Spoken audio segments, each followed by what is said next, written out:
Do you have a fear of ghosts? Something you can't see or touch keeping you up in the night?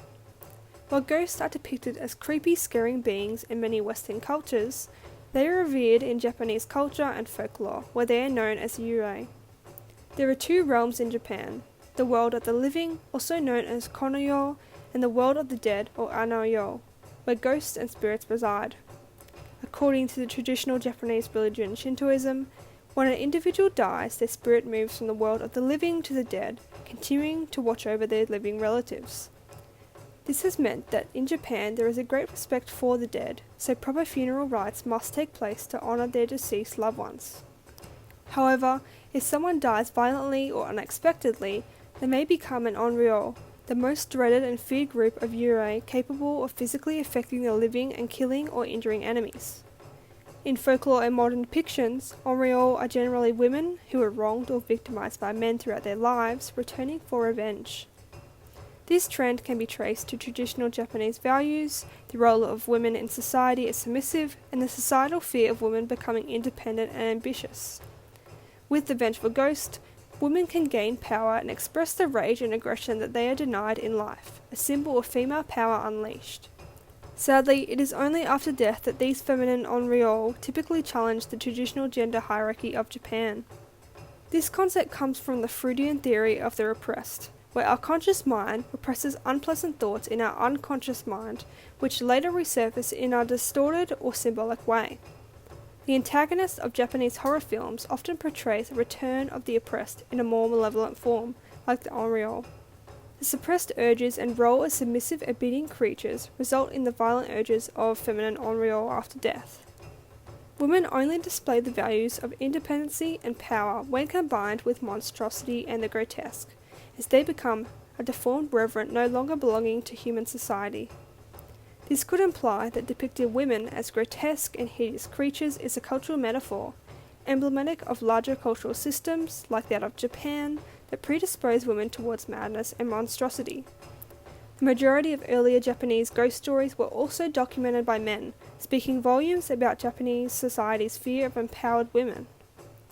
The popularity and stereotype of vengeful Japanese yurei and Onryō rose during the Edo period of Japan around the 17th and 19th century. One of the most famous Japanese ghost stories, which came from this period, is the ghost Oiwa from Tsuruya Nanboku's kabuki play Takaida Yotsuya Kaiden, or Ghost Story of Yotsuya in 1825. The concept of repressed desires and the eventual deformity of Oiwa as an Onryō can be fully observed in this play. Lady Oiwa was weak and frail after giving birth and unable to fully fulfill her role as a dutiful wife to her samurai husband Yamon and assist with the household. In this we can see Oiwa exemplifies women's submissiveness in this time period. However, her failure as a wife led to her father approaching Yamon to dissolve the marriage. Oiwa is later poisoned with facial cream by Ume, a woman who longed to be with Yamon. Because of Oiwa's facial disfigurement from the poison, Yamon sought to undo their marriage, trying to have Oiwa raped by his friend Takuetsu. She was not, but to avoid seeing herself in a mirror that Takuetsu was holding up to her, she accidentally cut her throat and died as a result. Female jealousy is frequently highlighted when discussing the story of Oiwa, as she returns as a female Onryō to haunt Yamon, causing him to go mad and murder his wife Ume and her grandfather before succumbing to his own death. The illustration of Oiwa as an Onryō follows the trend of female Onryō being associated with the monstrous and the grotesque, since she is described as emerging from lanterns with long matted hair and her face still disfigured.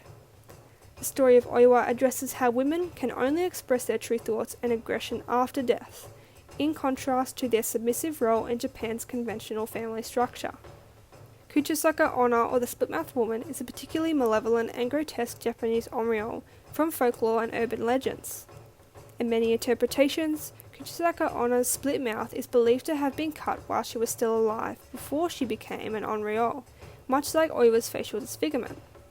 As a result of their ugliness, these Japanese women became outcast and monstrous, and as mentioned earlier, no longer belonging to human society. Their monstrous figure and repressed emotions led them to become part of the vengeful Onryō archetype. The legend of Kuchisaka Onna often follows this conversation with her victims, most often resulting in death or a split mouth. While the folktale originates from the Japanese Edo period, Many modern depictions like the 2007 film Carved, the Split-Mouthed Woman, illustrates the grotesque look of Kuchisaka Onna's face very vividly.